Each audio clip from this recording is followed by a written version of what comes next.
pasada, cuando empezábamos a ver este tema de hormigón armado, que va a ser un tema, bueno, bastante denso, bastante extenso. De hecho, los ingenieros civiles, sobre todo, son ingenieros de hormigón armado. Como dije la semana pasada, es el material estructural por excelencia. Hay otros, como son las estructuras metálicas, que son fundamentalmente de acero, pero que ofrecen ciertas desventajas, por ejemplo, en cuanto al tema de la posibilidad de un incendio o de corrosión. De hecho, si os fijáis en estructuras metálicas, que sobre todo se utilizan en edificios industriales, cada elemento, cada pilar, cada viga, suele estar recubierto, parece que está como pintado, realmente tiene un efecto de protección sobre el propio acero, ¿no? En cambio, en el hormigón tiene un mejor comportamiento frente a incendio porque es menos conductor y además las barras se encuentran protegidas dentro del hormigón en masa, a una distancia conocida como espesor de recubrimiento, que ya os comentaba la semana pasada, ¿de acuerdo? Entonces el comportamiento de hormigón armado frente a fuego es mejor. Es un material además que presenta también como ventaja que avisa mediante fisuración de que se está alcanzando alguno de los estados límites últimos. Y por lo tanto, pues bueno, todas esas ventajas pues bueno, le han hecho que se haya impuesto como el material por excelencia, ¿no? Pero no es nada novedoso, ¿eh? Hace 2000 años los romanos utilizaban hormigón, que se conocía como opus caementicium. En vez de utilizar cemento, utilizaban cal como conglomerante, pero la filosofía era bastante similar y solamente ejecuciones y obras que han durado ya 2000 años, ¿no? También hacían hormigón hidráulico, hormigón que fragua debajo del agua, como también se puede hacer hoy en la actualidad. Es decir, realmente, si uno es un poco crítico con lo que hacemos hoy en día, tampoco hacemos una cosa muy, muy diferente, ¿no? En el aspecto tecnológico ahí sí que ha habido un despegue, pero en las ejecuciones de obra civil, bueno, se consiguen mejores rendimientos porque hay máquinas que son capaces de excavar más rápido, podemos hacer sistemas de encofrados trepantes y alcanzar a grandes alturas, bueno, salvamos más distancias a través de puentes tipo arco más largos y tal, pero la filosofía de construcción de una carretera, de un edificio, de un puente no es muy diferente a como se hacía hace 2000 años, ¿no? Bien, bueno, dicho esto, bueno, es que me gusta mucho la historia, soy un poco friki de la historia, ¿no? Y especialmente de la historia de la tecnología o de la ingeniería, ¿no? Bueno, aquí el hormigón armado está formado por dos componentes que son el hormigón en masa, llamamos hormigón en masa a la unión de los áridos, el agua, el cemento, ¿no? Con el cemento suelen venir también una serie de aditivos para mejorar algunas de sus propiedades, pero la mezcla de áridos, piedra, con arena, ¿no? El árido grueso, el árido fino, el agua y el cemento constituyen la masa de hormigón. Claro, el hormigón en masa es un material que tiene muy buen comportamiento frente a compresión, pero sin embargo no tiene buen comportamiento frente a tracción. Entonces es necesario que dentro de esa masa de hormigón queden embebidas, introducidas dentro de barras de acero colocadas en las zonas en las cuales van a aparecer los esfuerzos de tracción, ¿no? Esas barras tienen un aspecto como el que veis aquí y no son lisas, ¿no? Sino que tienen una especie de nervios llamados corrugas para garantizar la adherencia mecánica, bueno, la adherencia entre dos componentes puede ser o mecánica o química, ¿vale? Química es utilizar algún tipo de resina o pegamento, mecánica, pues bueno, por ejemplo en este caso, pues a través de la geometría de las propias barras, por eso se llaman barras corrugadas, en inglés se llaman rebars, ¿no? Y pueden, así como los aceros en estructuras metálicas, tanto en los pilares como en las vigas, se designan, por ejemplo, un acero de un perfil de este tipo, ¿no? De un perfil IPN, ¿no? Pues el material que forma parte de ese acero se designan así, S275, S ta. O sea, esta es la manera de designar aceros, pero de aceros de laminación, de aceros para formar estructura metálica, ¿vale? Pero la designación del material de las barras de acero corrugado es esta, o B400 o B500. ¿Me explico? Los dos son aceros, pero unos son aceros para formar perfiles laminados, para estructura metálica, y estos son aceros para barra. Los aceros para formar perfiles en IPN, en UPN, por ejemplo, podríamos mediante dos UPNs y sendas presillas, pues podrían formar un pilar compuesto. La manera de designar este material, este acero, es así, S275, S300, ¿no? S de steel. En cambio, los aceros para barras, no para perfiles, para barras se designan no así, sino que se designan como B400 o B500. donde los dígitos que están aquí, ya estoy otra vez hablando muy rápido. tengo esa tendencia, ¿no? Pero bueno, voy a intentar pausar un poco. Entonces, bueno, son conceptos sencillos, iniciativos, ¿no? Iniciales, ¿no? Entonces, lo que quería decir es que se designa, la designación de los aceros se hace de una manera estandarizada, normalizada, no le llamamos como queremos. Los aceros que se utilizan para hacer perfiles laminados metálicos se designan como S275, S300, S400, ¿vale? Y en cambio los aceros que utilizamos para formar barra corrugada pues se designan como B400 o B500, ¿vale? La D significa especialmente dúctil, etcétera, etcétera. Pero lo importante sobre todo son los dígitos, los números que aparecen en el 400 o 500, que es donde lo dejábamos el día pasado. Bien, ¿qué significa que estamos utilizando un acero tipo B400 para una barra corrugada? Pues esos dígitos representan el límite elástico, ¿de acuerdo? El límite elástico de ese acero, que puede ser o bien 400 o bien 500. Es decir, el B500 es más resistente que el B400, ¿de acuerdo?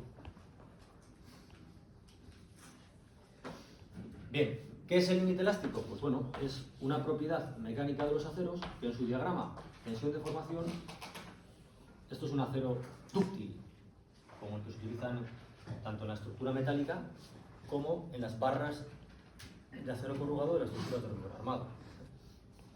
Aproximadamente, el valor que está aquí es el equilibrio, ¿no? ¿Vale? Es decir, esta es la propiedad a la que estamos refiriendo, ¿no? Entonces, uno que tiene 400 significa que tiene el límite elástico 400, uno que tiene 500 significa que está por aquí, ¿no? Sería uno así, por ejemplo, el de 400 y el de 500. Es más resistente el de 500 que el de 400, ¿no? Pero nos estamos refiriendo a esta propiedad, ¿no? Al límite elástico, ¿vale? Que esto ya lo tenéis por todos conocido, ¿vale? Y las unidades son 400 o 500, sus unidades son en megapascales, es decir, en newtons milímetro cuadrado.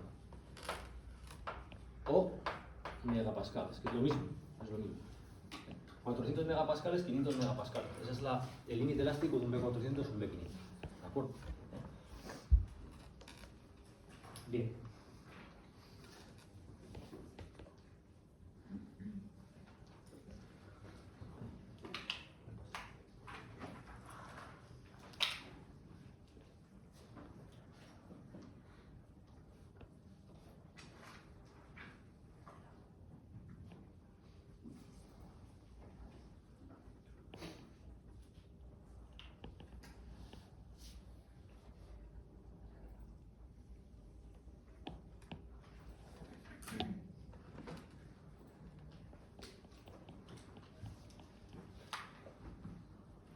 Bien. Bueno,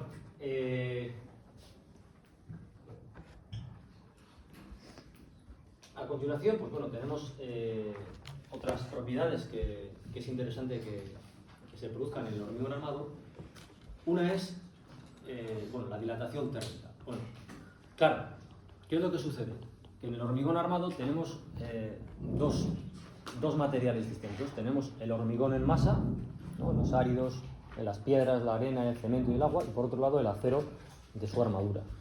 Entonces, claro, es importante que bueno, los dos componentes que lo forman no tengan unos coeficientes de dilatación térmica muy diferentes, porque si no podrían aparecer tensiones térmicas, ¿de acuerdo? ¿No? Entonces, pues bueno, es interesante, pues bueno, ya repito, utilizar aceros pues que no tengan un coeficiente de dilatación muy distinto. Claro, si tú sometes a una temperatura, ¿no? Imagínate, colocas una viga de hormigón armado y colocas una llama debajo y lo empiezas a calentar. Plan. Van cogiendo temperatura. Si los coeficientes de dilatación térmica son muy diferentes, pues imagínate que el coeficiente de dilatación térmica del acero es muy superior al hormigón. Entonces el acero va a resbalar dentro del hormigón, ¿vale? Entonces aparecen tensiones térmicas. Entonces es interesante que eso no se produzca. De hecho, los aceros que utilizamos se buscan con esas características, ¿de acuerdo? Y finalmente, el fenómeno realmente pues más crítico de la estructura de hormigón armado es el fenómeno de la durabilidad. Le podéis poner ahí corrosión igual a durabilidad si queréis, Mirad, cuando oiréis a veces hablar o decir que una estructura de hormigón armado tiene una duración de un periodo de vida de 75 años, de 80 años. Todo proyecto se hace con un tiempo base, es decir, en cualquier construcción, una carretera, un edificio, se hace para que se comporte bien los próximos 50 años, 75 años, 100 años. ¿De acuerdo? Los romanos hacían cosas para que duraran bien los próximos 2000 años.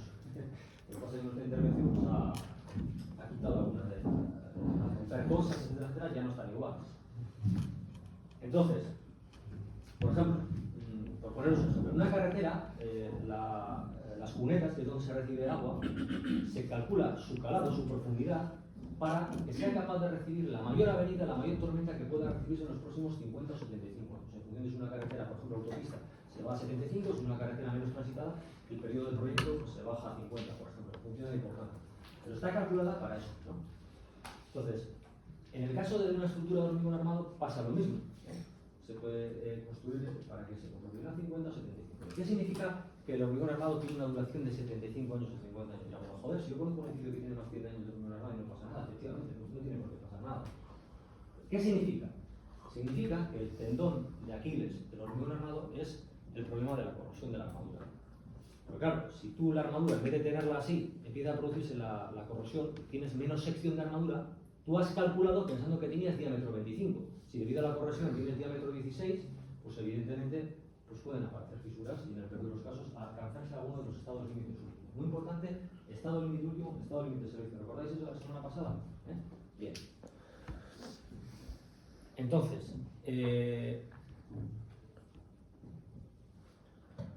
cómo se produce ese fenómeno de la corrosión de la armadura lo vamos a abordar. Todavía no voy a entrar a hablar de ello.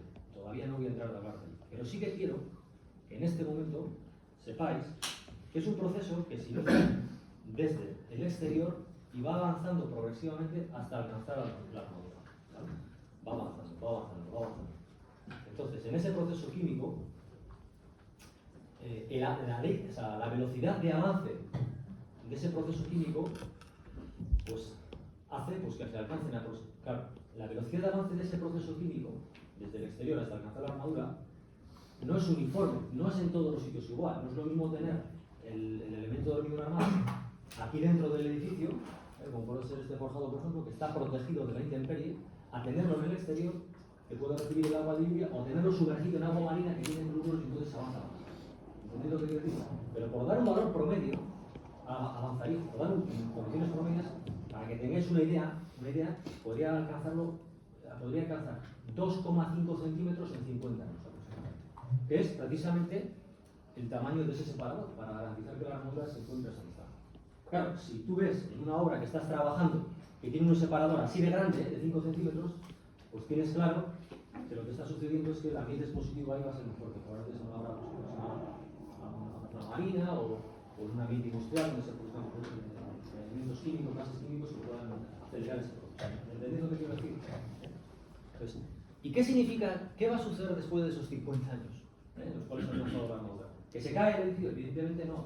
Lo que significa es que a partir de ese momento la armadura ya es susceptible de ser corroída. Hasta ese momento no se podía producir la corrosión del hormigón armado, al menos por carbonatación. Hay otros efectos que pueden provocar la corrosión de la armadura, ¿no? Pero en principio, por el paso del tiempo y en condiciones normales, la armadura está protegida dentro del hormigón en masa y por tanto no se puede corroer. Pero a partir de 50 años, o 75, en función de ambientes positivos, etcétera, pues puede empezar a ser corroída. Si puede empezar a ser corroída, evidentemente, si tengo menos sección que la que he utilizado en el cálculo, pues hasta hacer fisuración en el peor de los casos, alcanzar un estado límite, ¿no? Eso significa que tendría ya que actuar de diferentes maneras, reforzando, picando, limpiando la armadura con un producto pasivante, hay diferentes técnicas. No significa que el edificio ya quede inutilizado, sino que ya no puedo garantizar de que no se inicie el proceso de corrosión. De todos modos, si se inicia el proceso de corrosión, te vuelvo a repetir, el hormigón armado es bondadoso porque te avisa, va a aparecer fisuración, etc. ¿Entendéis lo que quiero decir? Bien, pues para garantizar pues que las barras están a una suficiente distancia del exterior, claro, si la barra está pegada contra la pared, que la estarías viendo, el proceso de corrosión podría iniciarse desde el instante inicial. se utilizan esos elementos que se llaman separadores, que son unos elementos de plástico, que os he enseñado en una transparencia anterior.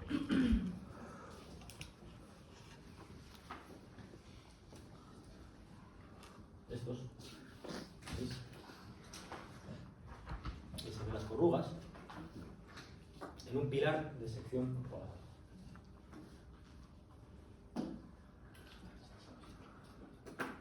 Bueno, el hormigón armado, como os he dicho más de una vez, es el material hoy por hoy más utilizado en construcción y bueno, tiene sus bondades y sus desventajas. Como ya he dicho más de una vez, pues permite darle la forma que tú quieras. Claro, eso no lo puedo hacer con el acero. El acero, la forma se da en la nave industrial en la que se fabrica, pero aquí nosotros podamos darle la forma in situ. In situ, voy a utilizar muchas veces, in situ significa en el tajo, en la propia obra, ¿vale? In situ, un término latino, significa en la propia obra. Entonces, le permite darle la forma in situ, en la propia obra, al hormigón. Otra característica que tiene es el monolitismo. Y esto sí que le diferencia mucho de la estructura metálica, que es su máxima competidora, ¿no? Porque en una estructura de hormigón armado todavía no lo hemos visto, pero todos sus elementos, en principio, los elementos verticales, los llamamos pilares o muros, que trabajan fundamentalmente a compresión, y los elementos horizontales, que trabajan fundamentalmente a flexión, son las vigas, los forjados, losas, etc., ¿no? Aquí, por ejemplo, estamos viendo este forjado unidireccional, que queda visto, no lo he colocado en ningún falso techo ni nada, nos presentan el forjado directamente, ¿no? Bueno, entonces a lo que voy es a que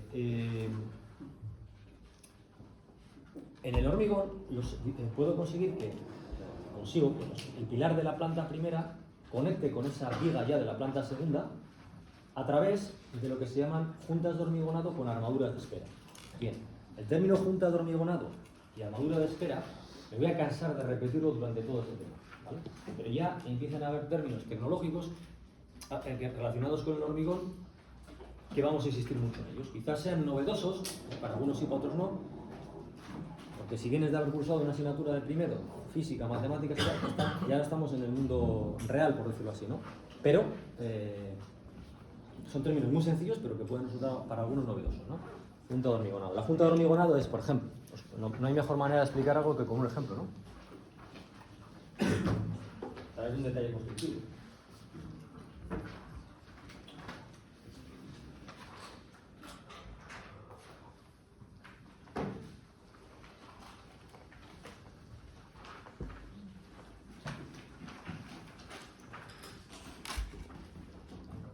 Mirad, por ejemplo, mirad, este es el encuentro entre el pilar este vertical con esta viga, ¿vale? Pilar con la viga. ¿Cómo se dice en francés viga? Bim. En inglés bim, vean, en francés. En francés viga, ¿cómo se dice? Viga, una viga. En inglés es beam, ¿no? Bim. Viga. ¿Francés? O... Pueden mirarlo ahí en en el traductor, joder.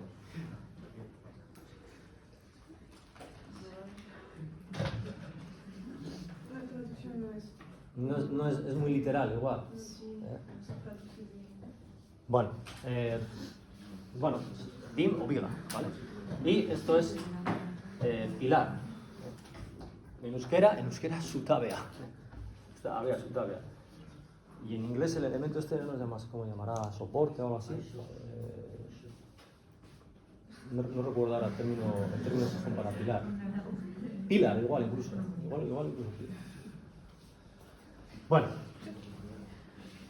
En los puentes, a los pilares, en castellano no se les llama pilares, se les llama pilas, por razones históricas. Entonces, pilas. O sea, estas columnas en los edificios se llaman pilares. Y en los puentes se les llama pilas, unas dimensiones lógicamente mucho más grandes. y a los elementos que trabajan a flexión, estos, compresión, estos sobre todo, bueno, flexión compuesta, compresión compuesta, aparecen más, en cada sección aparecen más esfuerzos, pero en principio el predominante aquí es la compresión, el predominante aquí es la flexión generalmente. Entonces, viga y pilar. Entonces, fijaos cómo está unida la viga al pilar.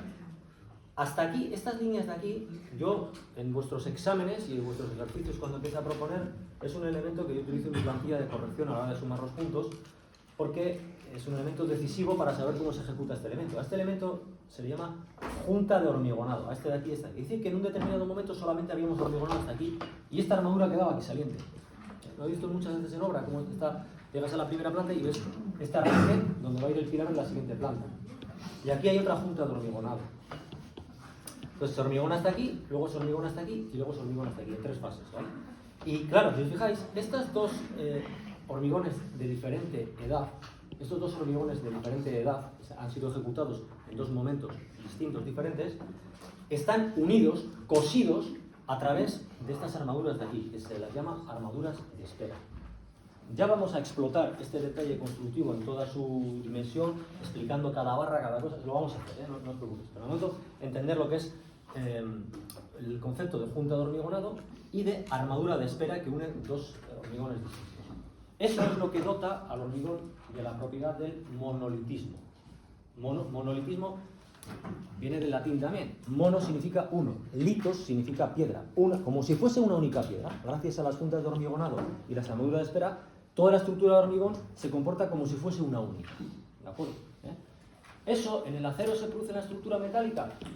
Bueno, en la estructura metálica se adquiere menor grado de monolitismo porque los pilares y las vigas están unidos a través de o bien tornillos o a través de soldaduras y son más flexibles. Entonces no tiene un comportamiento tan monolítico como el hormigón armado. De hecho, y a nivel práctico para nuestra asignatura, que repito, un porcentaje muy importante del examen es dibujar detalles constructivos como los que acabo de enseñar. Cuando os pida el detalle constructivo de una unión en hormigón armado, no hace falta que diga nada porque es una unión rígida, empotrada, encastrada, como queráis llamar.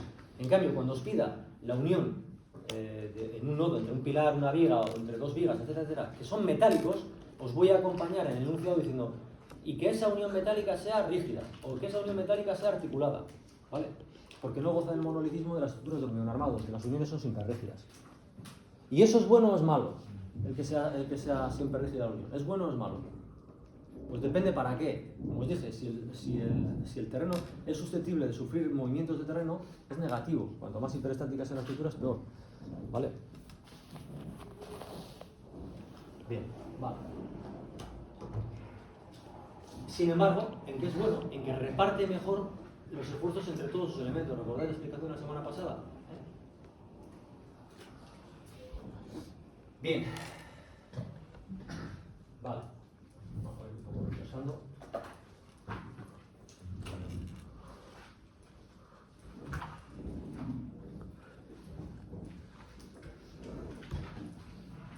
Vale, esto es lo que acabamos de comentar y su monolitismo. Bien, aquí habla de que las materias primas, claro, es que las materias primas con las que se fabrica el hormigón son casi inagotables. Bueno, ¿cuáles son las materias primas con las que se fabrica el hormigón? Pues dirá alguno, hombre, me ha dicho piedra, o sea, es grava o árido grueso, ¿no? Grava, arena, cemento y agua. El agua parece inagotable, ¿no? Y tenemos por otra parte la grava y la arena.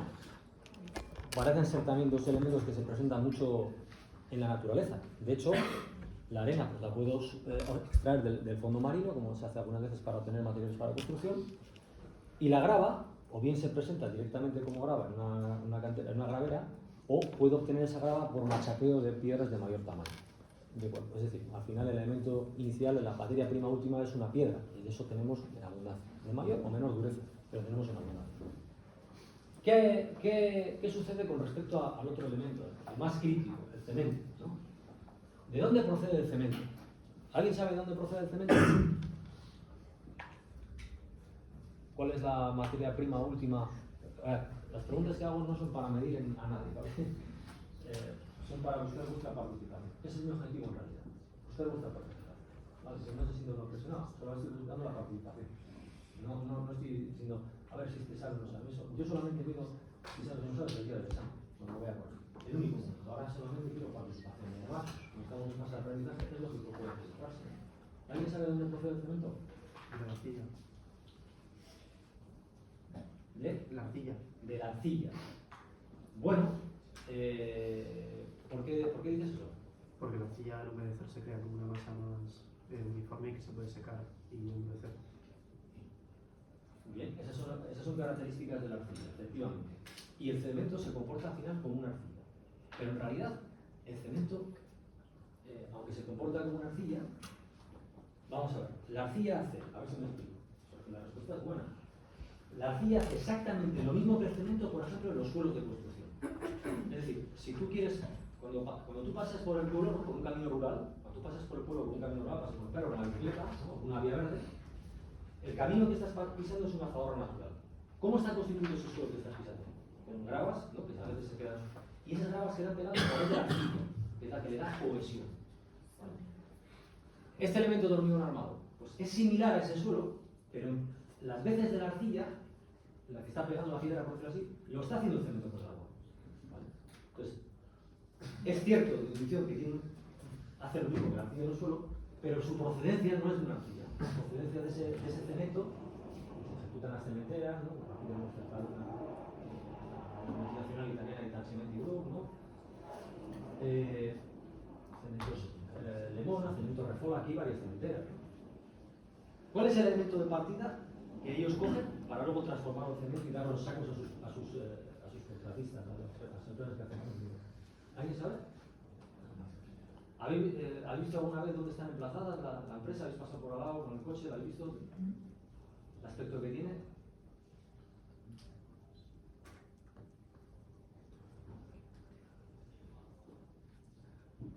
¿Alguien lo sabe pero no se atreve a decirlo? Bueno, el elemento de partida es piedra también. Piedra caliza y piedra arcilla. No arcilla, sino piedra arcillosa. Entonces, básicamente el cemento, dicho de una manera a lo bruto, no es más que piedra triturada y quemada. Eso es el cemento. Piedra triturada y quemada. Eso es el cemento, nada más. No terminamos. Ahí lo hacen con parte de piedra caliza, parte de piedra arcillosa, pero no es piedra triturada y quemada. ¿Por qué? Porque, esa piedra, ¿por qué se tritura? Se tritura, se machaca, primero en tamaños más pequeños, hasta finalmente casi darle el tamaño del polvo, porque la química del cemento, la que hace que el cemento, al añadirle agua, pues se comporte como una arcilla, se obtiene mediante la oxidación de los componentes de esas rocas.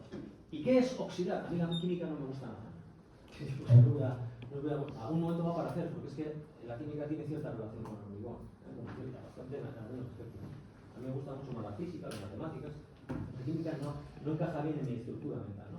Pero bueno, siempre me gusta ver a la química de una manera más intuitiva, más que formulada, ¿no? Entonces, en lo que nosotros decimos quemar, en química es oxidar.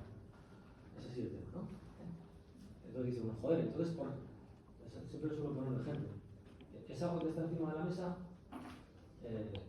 ¿por qué no se está quemando? Porque hay oxígeno en el ambiente. No se está quemando porque para que se inicie esa reacción necesita una pequeña chispa inicial, algo que potencie en ese momento inicial la oxidación, que es que yo coja el mechero y le meta. Pero luego ya lleva aparte el mechero y ella solamente con el oxígeno y el papel va a ir oxidándola, va a ir quemando. ¿Vale? Entonces, lo que quiere decir es que para que se produzca una reacción química, no solamente es necesario, yo creo que esto es interesante, intuitivo, para lo que yo creo que tiene, de la manera que tiene que ver el ingeniero civil estas situaciones, no un químico, sino un ingeniero civil, de que no solamente es necesario para que se produzca una reacción química el que existan los reactivos, sino que tienen que producirse más una serie de condiciones. De hecho, ahí están los reactivos, pero no se están incidiendo vuestros papeles. Y están todos los reactivos, el oxígeno y el papel. Bien, entonces, ¿qué condiciones favorecen una reacción química? En este caso, esa energía inicial necesaria para catalizar esa reacción. Y también una cosa que favorece mucho la realización de las reacciones químicas es que los reactivos se encuentren en un estado que presente mucha superficie específica. ¿Qué significa tener mucha superficie específica? Por cada unidad de peso presentar muchas caras. Si yo cojo una roca así, tiene una superficie específica que es la superficie de esa esfera dividido entre su peso. Si yo la parto por la mitad, sigo teniendo el mismo peso, pero ahora tengo dos superficies más, las dos caras que acaban de ser rocas. Si vuelvo a partirlo, vuelvo a tener 4 caras más, entonces estoy incrementando su superficie específica. ¿Hacia dónde puedo ir? Hacia tenerlo en forma de polvo, en el cual la superficie específica es brutal. Por eso la pólvora, por eso está en esa forma de presentarse. Para producir esa explosión, está dispuesta de una manera en la que la reacción química de una explosión esté favorecida. Bien, entonces, por eso machacamos la piedra hasta dejarla prácticamente como el polvo, para que la reacción de oxidación, de quemar sobre esas rocas, se produzca de la mejor manera, y entonces se transforma en algo que químicamente se le llama cemento o clínker de cemento. Y eso es el cemento, roca triturada y quemada, ¿se entiende? Y ese producto final que ha sufrido esa oxidación, oye, coge, lo mezclas con agua y endurece.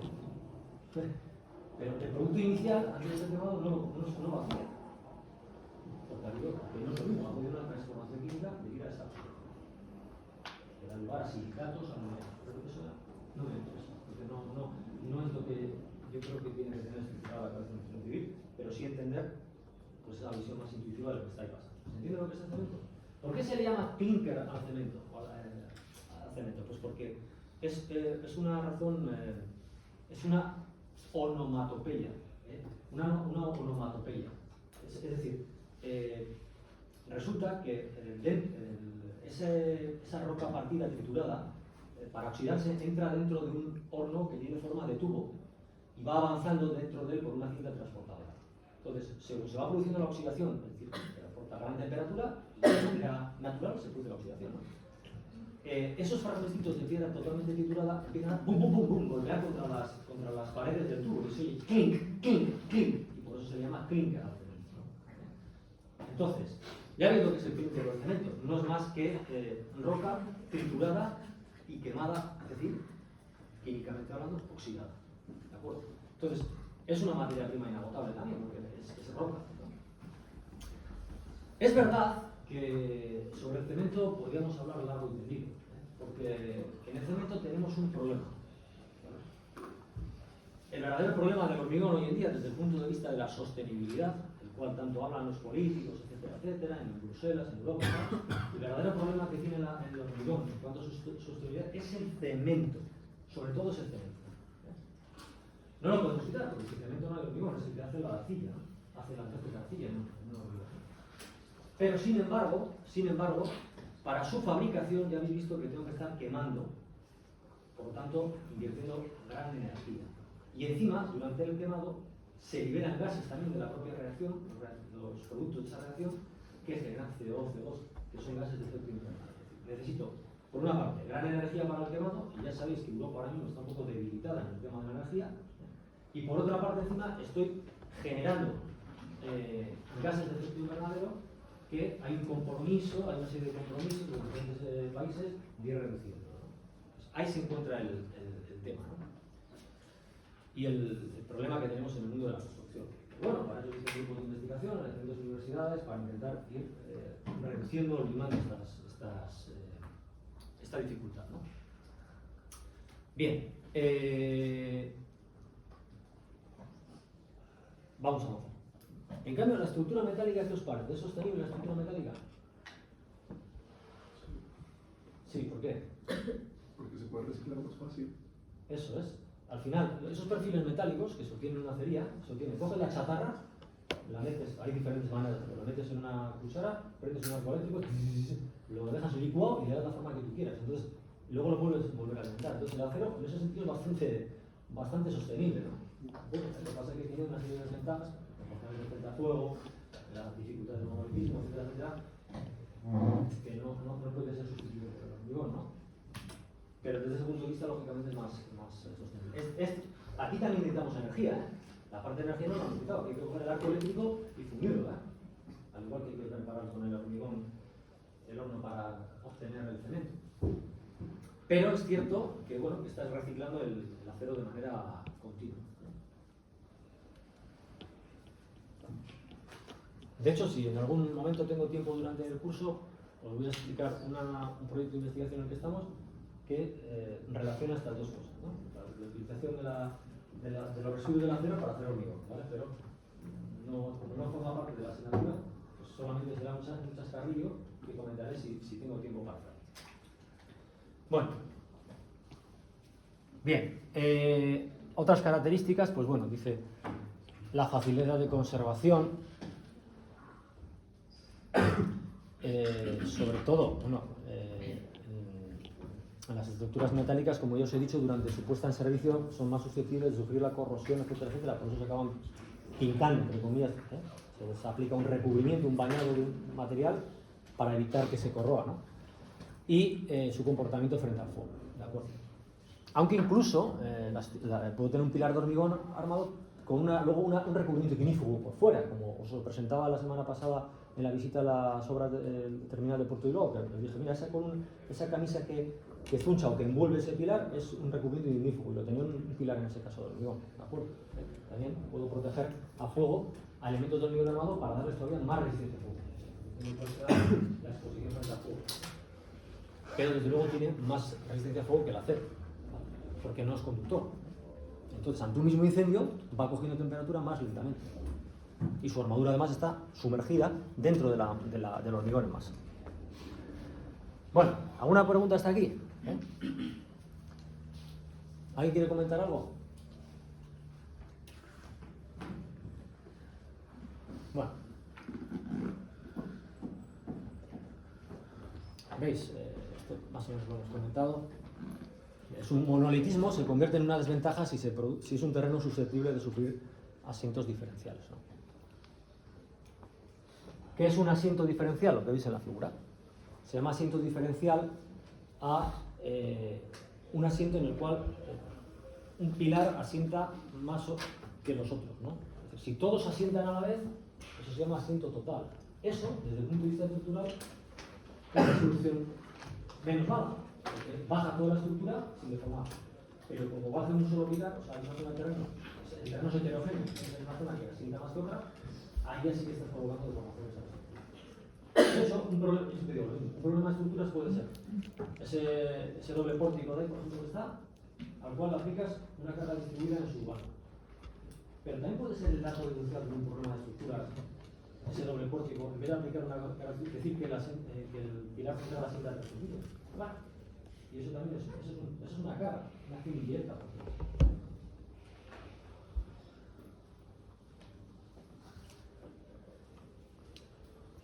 Sin embargo, si quiero cubrir grandes luces, es mejor la estructura metálica, como ya os dije. ¿Recordáis el ejemplo de la autopista AP1? La autopista AP1 que va desde Bilbao hasta Donostia, a su paso por Eibar, el puente aquel de hormigón pretensado, que con el pretensado podemos cubrir todavía mayores luces y alcanzamos como máximo 60 y pico metros, ¿no? ¿Recordáis? Con la estructura metálica podemos cubrir luces mayores. Por eso en los edificios industriales muchas veces son estructura metálica, para no pisar con columnas intermedias y permitir que lo que se está haciendo dentro de esa nave industrial sea flexible. Y puedas, si cambia el producto que tienes que hacer, puedes hacer una máquina mejor. Si tienes pilares intermedios, pues tienes menos flexibilidad en cómo vas a organizar la actividad, ¿no?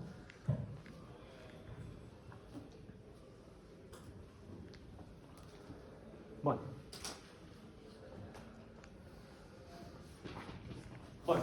elementos estructurales. Elementos estructurales. Bien, yo llamo elementos estructurales, y lo voy a hacer durante toda la asignatura, a ejemplos de elementos estructurales: pilar, viga, forjado o losa, muro, ¿vale? En realidad, la propia cimentación. Lo que pasa es que muchas veces nosotros a la cimentación la distinguimos de la estructura. Se puede considerar como un elemento, desde luego es un elemento estructural, debe ser calculada la zapata cuántas barras tiene que llevar, pero normalmente la extraemos de la estructura. Pero todos esos elementos, en este caso, por tratar el tema del hormigón armado, son todos de hormigón armado, se llaman elementos estructurales. Por eso cuando yo digo elemento estructural, lo hago para no tener que decir los pilares, vigas, forjados, losas, muros, y tal. Entonces, hablo de elemento estructural y se entiende que son eso, el esqueleto del edificio, ¿no? Que es de lo que se trata, o de lo que trata esta asignatura. Como os dije, en la asignatura de edificación de cuarto curso, se ven ya los acabados, las instalaciones, etcétera, etcétera. Pero en aquella no se ve la estructura, por eso se ve en esta. Bien. Bueno, aquí ya en la primera semana vimos las diferentes tipologías estructurales que teníamos. Recordar, había estructuras lineales, estructuras superficiales, etcétera, etcétera, ¿no? Y una de las más sencillas, que se utiliza mucho en las edificaciones, son las estructuras formadas a base de pórticos, ¿vale? Este edificio, por ejemplo, está basado a base de pórtico, pero a base de pórtico espacial. Este edificio sería una estructura de pórtico espacial de hormigón armado.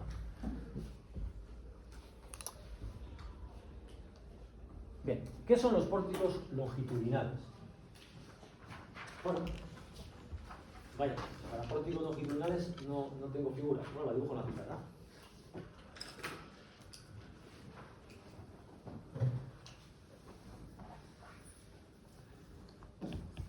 Importante esto, ¿eh? ¿Lo veis bien? Que tengo apagada la luz, ¿se ve bien la dibujo? Esta es la representación tensión sigma frente a deformación epsilon de un acero dúctil. ¿Y por qué sé que es dúctil? Porque tiene aquí una zona de fluencia, ¿no? Entonces yo, ese ensayo, que lo vais a hacer conmigo, con una barra 0 pulgadas, entonces vamos tirando de la barra y al principio, pues veis, al doble de carga, doble de deformación, es una zona lineal. Pero hay un determinado momento que sin prácticamente incrementar la carga, se deforma, fluye. Por eso se llama fluencia. En inglés la fluencia se dice yield. Por eso se llama F sub I, tensión de fluencia, que está aproximadamente justo en el límite elástico. Entonces, aquí esta es la fluencia, yo casi no incremento la carga y se deforma. Y luego hay nuevamente un endurecimiento final en el que le vuelve a costar, clac, clac, clac, una rigidez un poco diferente a la rigidez en el régimen elástico. Y finalmente ya, ¡pum!, a la ruptura. Aquí ya, en la figura de la pantalla, cuando estás haciendo un ensayo, ves ya que empieza a caer, se queda roto. ¿De acuerdo? Entonces, este es el comportamiento de un acero dúctil, porque si el acero fuese frágil, pero no se utiliza en construcción, haría esto, ¿no? Entonces, estira, ¡bum!, ¡pam!, parte, ¿no? Entonces, aquí ya pierde su capacidad de aviso. Por eso a mí me interesa que las barras de acero curvado sean dúctiles, o bien B400 o bien B500, con mayor o menor resistencia, pero que sean dúctiles, ¿entendéis? Porque eso va a hacer que cuando se produzca la deformación de la viga en la que está esa barra, adquiera grandes flechas y que sea visible y fisuración para que yo pueda intervenir. Que realmente no debería nunca de llegar a esta situación, para eso está calculada, como veis en la tecnología 2, ¿no? Pero si se produjera, porque estoy cargando un edificio, pues decía que aquí solamente era un edificio para personas y en cambio, joder, han metido aquí no sé cuántos camiones y tal y cual, ¿no? Han cambiado el uso sin reforzar. Pues ahí puede partir el problema. Incluso en esa situación, te aviso. Pórticos planos longitudinales. Bueno, un pórtico plano longitudinal es una estructura que está formada, pues imaginaos que esta es la planta del edificio, pues una estructura así.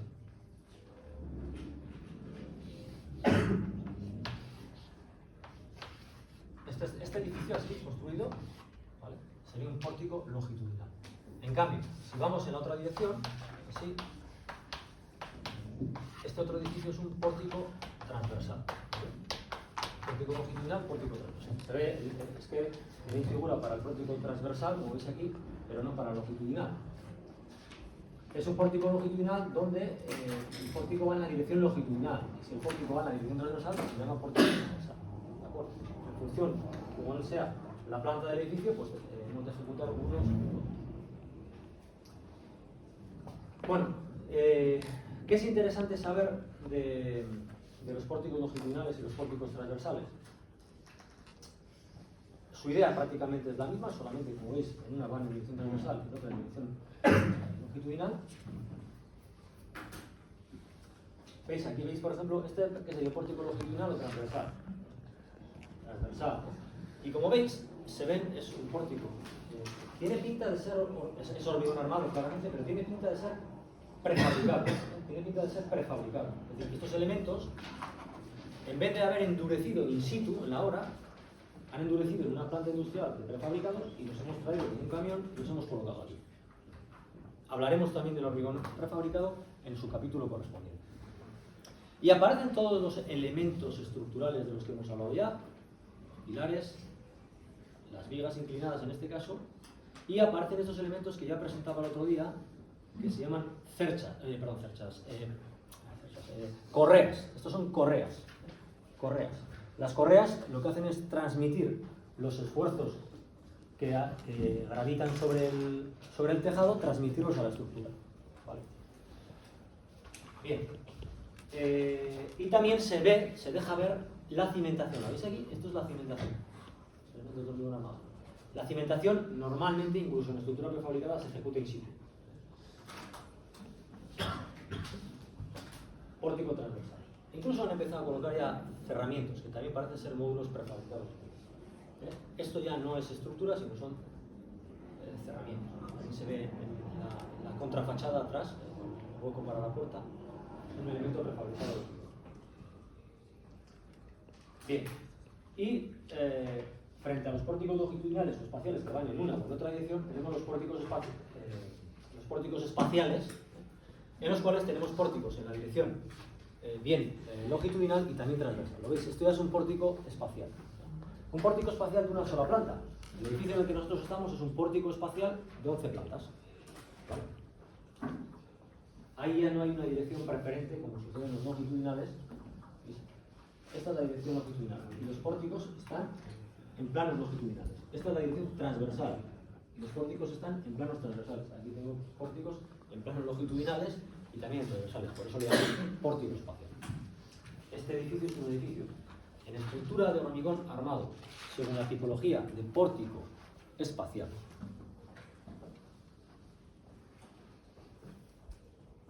Y aparece otro término tecnológico, que es el de brochal. Brochal. El brochal es ese circulillo que está ahí marcado. Fijaos, en todas las uniones entre vigas y pilares, si queréis, en todas las uniones entre vigas, ¿veis? Yo creo que es la mejor manera de ver lo que es un brochal. Un brochal te permite hacer un hueco, por ejemplo, para meter un ascensor, o para liberar aquí un espacio para poder ejecutar otra habitación, etcétera, etcétera, ¿no? Para tener más flexibilidad en la dotación de espacios. Ese es su objetivo. Su objetivo es ese. Luego, ¿qué es? Pues es, si te fijas, en todas las uniones entre vigas, los diferentes nudos o nodos, siempre descansa sobre un pilar, ¿lo veis? Siempre. Salvo en el brochal. Entonces, esto es el concepto de un brochal. También podría estar colocado aquí en medio. Imagínate, esta viga la lanzáis de aquí a aquí y sin pilar aquí, sin pilar aquí. Tendréis el brochal también. ¿De acuerdo? En este caso, por los dos lados.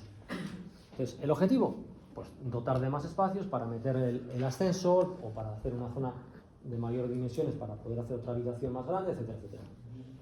¿Qué es lo que sucede? Que el hecho de que debajo de él no exista un pilar fuerza a que su armado, su detalle constructivo sea diferente que en el resto de las uniones entre vigas. ¿Vale? Entonces veremos detalles constructivos específicos para brochales. Entonces, ¿qué es un brochal? Pues es una unión de viga pilar que no descansa sobre el pilar, por decir así. ¿Para qué se utiliza? Pues para dotar de mayores espacios y no meter tantas columnas en medio del edificio que dificultan el reparto de espacio. ¿Y cómo se ejecuta? Pues se requiere un detalle constructivo, es decir, la unión, las barras colocadas diferente a una unión típica entre vigas que descansa sobre un pilar. ¿Cómo son? Lo vamos a ver tanto en hormigón armado como en estructura metálica en los temas correspondientes. En este tema veremos el de brochales en hormigón armado. ¿Alguna pregunta?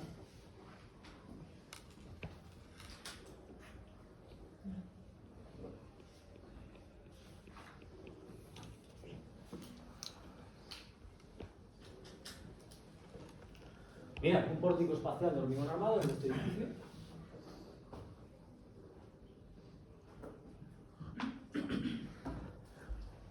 Como yo no he tomado esa foto, no sé deciros exactamente de dónde la han tomado, pero ahí se ve ya la estructura del edificio formado a base de pilares y vigas, como veis. También están ejecutando algunos forjados. Los forjados son lo que está debajo del pavimento que veis ahora.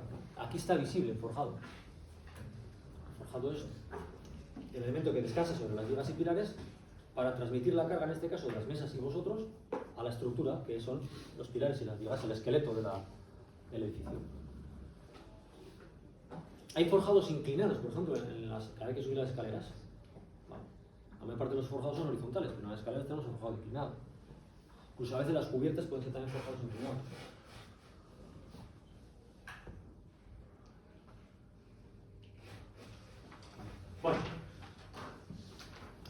Bueno, la estructura tiene que estar concebida para resistir cargas a acciones verticales horizontales. Las horizontales, pues la carga de nieve o de lluvia, de viento también. Bueno, son cargas verticales, ¿no? De nieve, de viento, de lluvia, ¿no? Pero también los posibles empujes horizontales, ¿no? Por ejemplo, en la parte del edificio que entra dentro del terreno, ahí tendremos un muro con una pantalla y esa recibe cargas horizontales. El viento lateral también, que efectúa sobre las paredes laterales del edificio, provoca cargas horizontales que desde el encerramiento se transmiten a los pilares y por lo tanto también tengo cargas horizontales. Vamos a ver, en un ejemplo de diseño con el programa CIPE de ordenador, pues un pequeño edificio, en este caso metálico, lo base con estructura metálica, para que veáis cómo se meten las cargas, ¿no? Bien. Y bueno, dice, oye, debe de existir elementos rigidizados para conseguir garantizar la estabilidad del edificio en general. Claro, si tú, ¿qué es lo que quiere decir esto? Lo que quiere decir esto es que si tú colocas, por ejemplo, el pórtico transversal que aparece ahí dibujado en la pizarra, ¿no? Ahí, ¿no? Este de aquí, el pórtico transversal. Si tú lo ejecutas sin más, un pórtico, otro pórtico, otro pórtico, otro pórtico, lo unes a través de las correas, que serían elementos verticales, o sea, elementos que van en esta dirección, ¿no? Y efectúas así el edificio, dice, bueno, pues ya está. Tengo las correas. Las correas pueden ser de un vano, como esta, por ejemplo, de aquí a aquí, o pueden ser incluso de dos vanos. Una única correa que va desde aquí hasta aquí y está unida aquí, como si fuese una viga continua. ¿Vale? Entonces, las correas lo que hacen es transmitir las cargas sobre el tejado a la estructura que es quien finalmente la soporta y esta a su vez a la cimentación, que es la que se la transmite al terreno, ¿no? Entonces, a lo que voy es que si yo diseñara o concibiera la estructura de esta manera, con los pórticos y las correas y tal, coloco los cerramientos, las paredes laterales, que puede ser tabiquería de ladrillo, por ejemplo. Cuando este edificio reciba acciones en su dirección longitudinal, pues puede que se inestabilice, que se caiga como las cartas de la baraja de naipes, así que clac, clac, clac, clac, o sea, puede ser inestable frente a ese movimiento, ¿no? Entonces, si recordáis, antes de empezar a saber cuántas barras de acero curvado tengo que meter ese pilar para que resista los estados límites últimos, lo primero que comprobamos era la estabilidad. Ya la semana pasada definimos conceptos importantes para la asignatura que son, para calcular una estructura, primero, comprobar su estabilidad global. ¿Recordáis? Como lo explicamos, por ejemplo, para el caso de un muro, ¿no? Vuelco, deslización. Estabilidad global. Segundo, estado de límites último. Tercero, estado de límites de servicio. ¿Vale?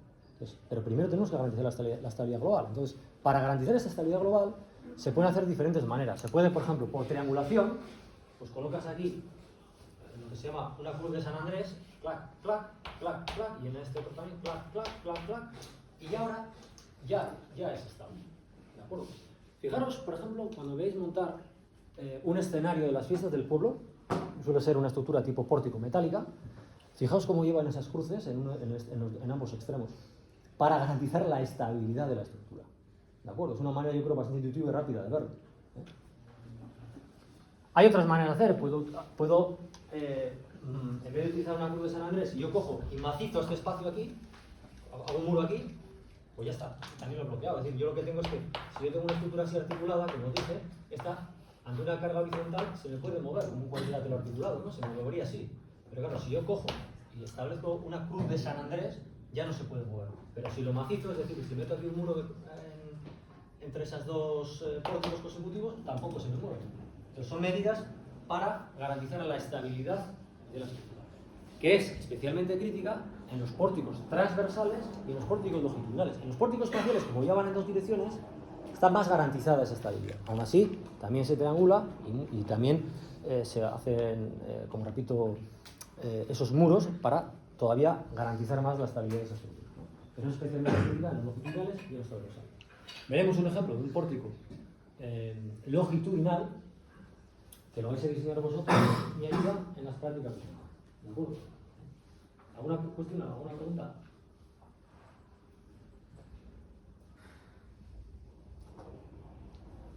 Muy bien, pues ahora ya vamos a abordar pues la temática del hormigón armado de una manera más profunda, ¿no? Vamos a ir viendo pues, algunas cosas que ya os he ido introduciendo, lo que es la junta de hormigón, las armaduras de espera, etc. ¿De acuerdo? Todos los conceptos relacionados con el hormigón armado. Viene bien esto, sobre todo para cuando abordáis el tema del hormigón armado, creo que es en el segundo cuatrimestre, ¿no? Tecnología de estructuras 2, ¿no? En las cuales ya se profundiza cómo se calculan los diámetros de barras al jugado o las dimensiones de un pilar o de una viga para soportar los polígonos de diseño. Entonces, todo está primero, este es nuestro primer contacto con el hormigón armado, ¿no? Creo que es así, ¿no? Entonces, toda esta base es interesante para afrontar esa segunda fase. Bien. De cualquier manera, como son conceptos que a pesar de ser sencillos, probablemente sean novedosos para vosotros, si en cualquier momento tengo una palabra que no se entiende o una explicación que no se entiende, como sé que muchas veces, levantar la mano y me lo dices.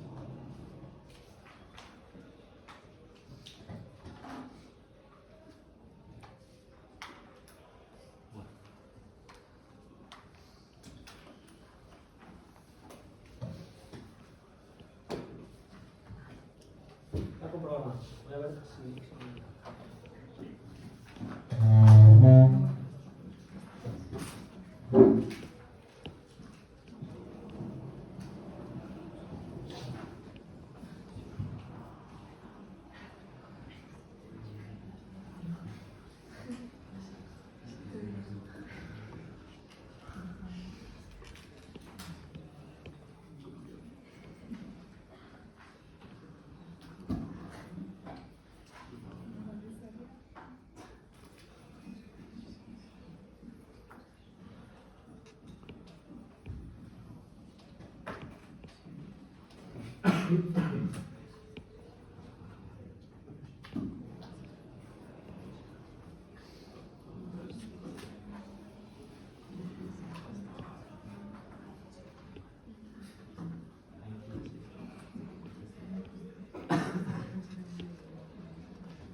Voy a comprobar una cosa porque...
Aporten los elementos.